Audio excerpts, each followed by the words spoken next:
Sa puso ng Mindanao, matatagpuan ang pinakamataas na bundok sa Pilipinas, ang Mount Apo, isang simbolo ng lakas, kultura at kalikasan. Habang binabaybay namin ang daan patungong Mount Apo, kahit malayo pa ay tanaw na ang kanyang karilagan. Kitang-kita kung gaano kalaki at kalawak ang bundok na ito. Tila isang higanting nagbabantay sa Mindanao, nag-aanyayaya sa bawat manlalakbay na tuklasin ang kanyang mga lihim. Pagdating namin sa drop-off, dama ang kaba at pananabig. Ito na ang simula ng tunay na hamon.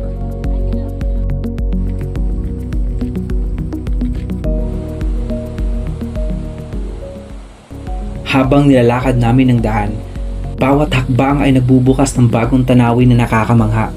Ang paligid ay puno ng buhay, mga punong matatayog na tila nagbabantay. Kita sa aking mukha ang saya, isang ngiti na hindi maitago sa tuwa ng paglalakbay. Sa malayo, tanaw ang bundok na nakatindig ng buong karilagan, habang ang langit ay nagiging mas maliwanag at mas bughaw.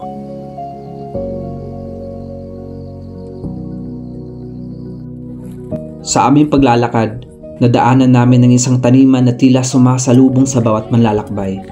Ang mga hanay ng halaman ay maayos na nakalinya, nagbibigay ng kulay at buhay sa paligid.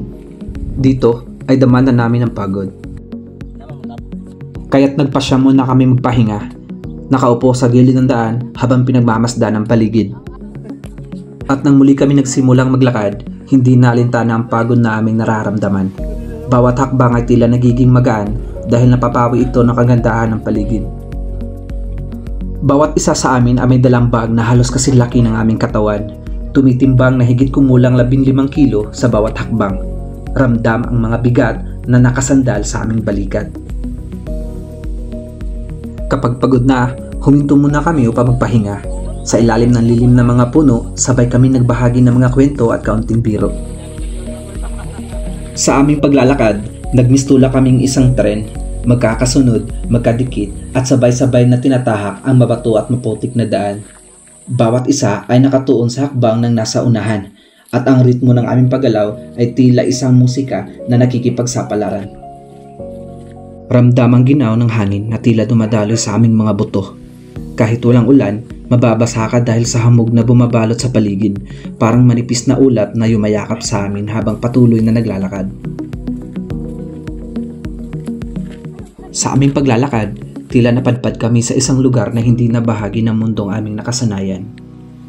Ang katahimikan ay kakaiba. Walang ingay ng syudad, tanging huni ng mga ibon at kaluskos ng aming mga yapak. Sa aming pagdating sa Basakan Camp, tila nakahanap kami ng kanlungan sa gitna ng pakikipagsapalaran. Ang kampo ay napapalibutan ng mga punong nagbibigay lilim at ang malamig na simoy ng hangin ay dumadampi sa aming balat na parabang yakap ng kalikasan.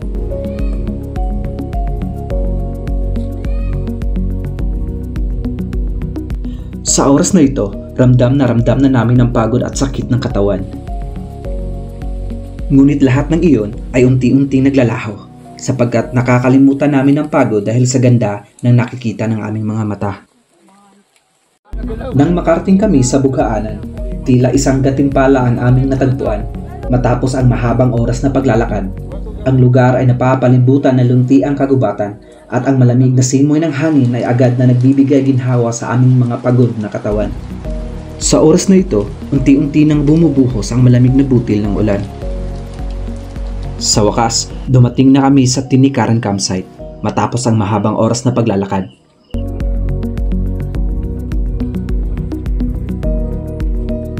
Ano nga ba ang Tinikaran Campsite? Ang Tinikaran Campsite ay isa sa mga pangunahing pahingahan ng mga umaakyat sa Mount Apo, lalo na sa Santa Cruz Trail. Karaniwang dito nagtatayo ng mga tent ang mga trekkers sa unang gabi ng kanilang paglalakbay bago magpatuloy sa mas matarik na bahagi ng bundok. At dito na kami magpapalipas ng gabi. At naghapunan kami ng maaga sa gitna ng malamig na simoy ng hangin at katahimikan ng kagubatan.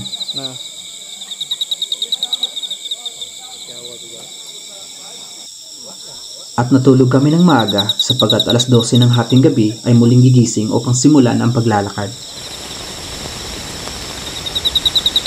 Sa dilim ng kagubatan, tanging liwanag ng aming mga headlamp ang gabay sa bawat hakbang. Ang daanan ay mas matarik, mas mabato at mas mapanganib. Ngunit sa kabila ng pangamba ay naroon ang pananabik. Ang bundok ay tila sinusubok ang aming tapang at kami ay handang sumagot sa kanyang hamon. Dito sinubok ang aming kakayahan.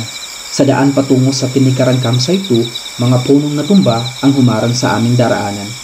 Kinailangan namin yumuko, gumapang at minsan ay halos lumusot sa makitid na puwang upang makadaan.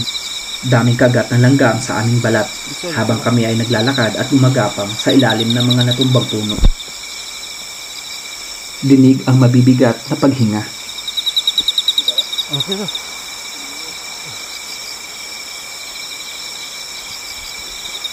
Dito ay tinatahak na namin ang daanan patungong Boulder Face, ang pinakamatinding bahagi ng bundok. Kailangan naming marating ang Boulder Face bago sumikat ang araw upang masilayan ang pagsilang ng liwanag sa tuktok ng apo. Habang kami ay papalapit na sa Boulder Face, mas naaamoy na namin ng parang bugok na itlog, ang matapang na amoy ng asupre na inilalabas ng bundok. Ang amoy na iyon ay paalala na ang Mount Apoy ay isang bulkan, buhay at humihinga na may sariling lakas na hindi kayang pantayan. Na makita na namin ang mga naglalakihang mga bato, alam naming malapit na kami sa Boulder Face. Sa aming harapan, isang ibang mundo ang bumungad. Lahat ay bato, malalaki, matitigas at tila walang hanggan ang mga tipak na nakapaligid.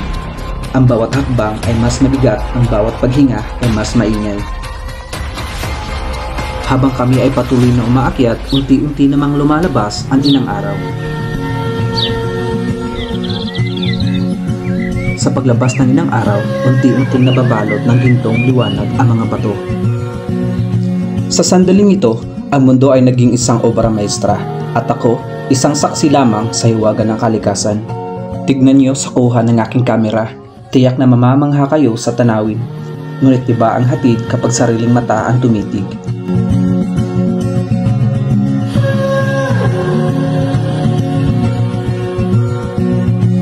Sa puntong ito, humalik sa aming mga mukha ang liwanag ng araw. Walang masilungan, walang lilim na matatakbuhan. Ang init ay hindi pasakit, kundi paalala na ang sakripisyo ng lakas ng loob at ng kagandahan ng daigdig na mas matamis kapag pinaghihirapan.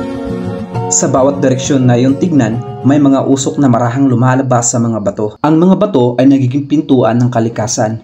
Naglalabas ito ng usok na tila bulong ng lupa. Hindi lamang magagandang tanawin ng iyong makikita, kundi maaari mo ring tikman ang mga ligaw na berries na nakalatag sa paligid. Naglalakihang mga bato kasing laki ng bahay ang aming inaakyat. Bawat isa ay tila pader na umaharang sa aming daan, matitigas, matatarik at mga walang awa. Dito, di na kami nag-uusap. Ang bawat isa ay nakapako sa sariling hakbang, tinitipid ang lakas, tinitipid ang hininga. Sa mga oras na ito, ramdam ko na ang mga sugat at paltos sa aking mga paa. Pero ganun pa man, di pwedeng sumuko dahil may rurok na naghihintay sa itaas, may tanawin na hindi matutumbasan ng salita at may pangakong gatimpala sa bawat hirap. Ang sugat at paltos sa paa, ang gutom at pagod na bumabalot sa katawan, lahat ay nagiging bahagi ng paglalakbay. Ang tubig ay paubos na, kaya bawat patak ng pawis na dumadaan sa aking labi ay hindi ko pinapalagpas. Habang kami ay pataas ng pataas, lalong nahihirapan kang huminga. Dahil sa bawat metro ng pag-akyat, ang hangin ay nagiging mas manipis. Nang narating namin ang pahingahan, kita sa aming mga mukha ang pagod na hindi maitago at ang pasasalamat na nalagpasan namin ang hirap na daan. Tapos na ang pahinga, simulan na ulit ang laban. Bawat ilang hakbang ay mabilis kang hinihingal at mas nagpapahirap pa sa amin ang usok ng sulfur na bumabalot sa paligid. Kasabay pa nito, ang makapal na ulap ay dumidilim sa daan, nagkukubli sa tanawin at nagdadagdag ng bigat sa bawat hakbang. Sa gitna ng usok at ulap, ang bundok ay tila nagtatago ng kanyang hiwaga. Parang sinasabi na bago mo marating ang rurok, kailangan mo munang pagdaanan ang lahat ng hirap na ito. Namangha ang aking mga mata sa ganda. Parang isang obra maestrang ipininta ng kalikasan. Dito ay malapit na kami sa tuktok ng bundok. Ramdam na ang bigat ng bawat hakbang.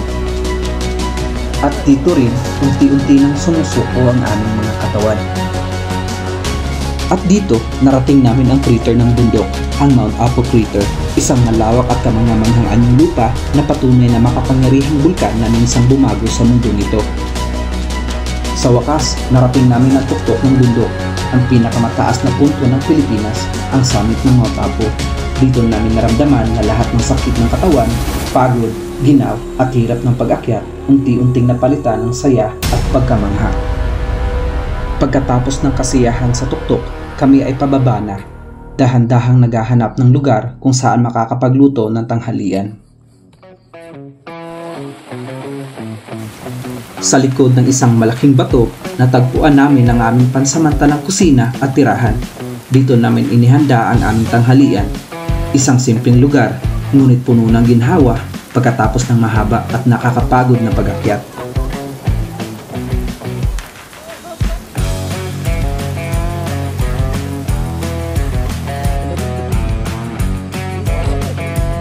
At dito, sa pangalawang gabi namin sa bundok, naghanda kami ng masarap na hapunan.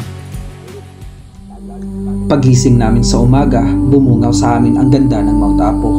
Ang liwanag ng unang sikat ng araw ay unti-unting bumabalot sa bundok. Pinapakita ang bawat detalye ng mga puno, bato at ulap na dahan-dahang gumagalaw sa paligid.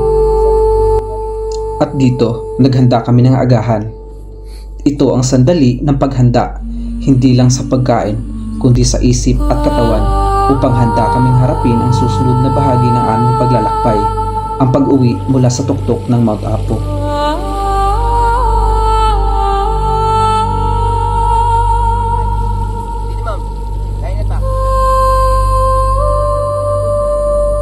Habang tinitignan ko ang Mount Apo, hindi ako makapaniwala na narating ko ang tuktok ng bundok.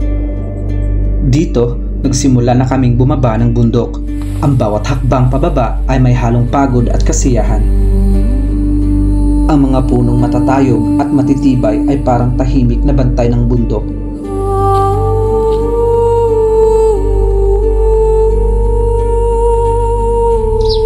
Habang ang mga batis at maliliit na ilog ay nagbibigay ng musika sa katahimikan ng paligid. Ang sarap pakinggan ang natural na tunog ng kalikasan. Ang banayad na huni ng mga ibon, ang malumanay na agos ng mga batis at ang simoy ng hangin na dumadaan sa mga sanga ng punong matatayog. Lahat ito ay bumubuo ng musika na walang kapantay. Kung gaano kahirap ang pag-akyat, ganon din kahirap ang pagbaba. Sa bawat hakbang pababa, dala ko ang bigat ng tuhod at ang bigat ng alaala. Wala man kaming material na bagay na dala, ngunit higit pa roon ang tumatak sa puso't isipan, ang kagandahan ng bundok.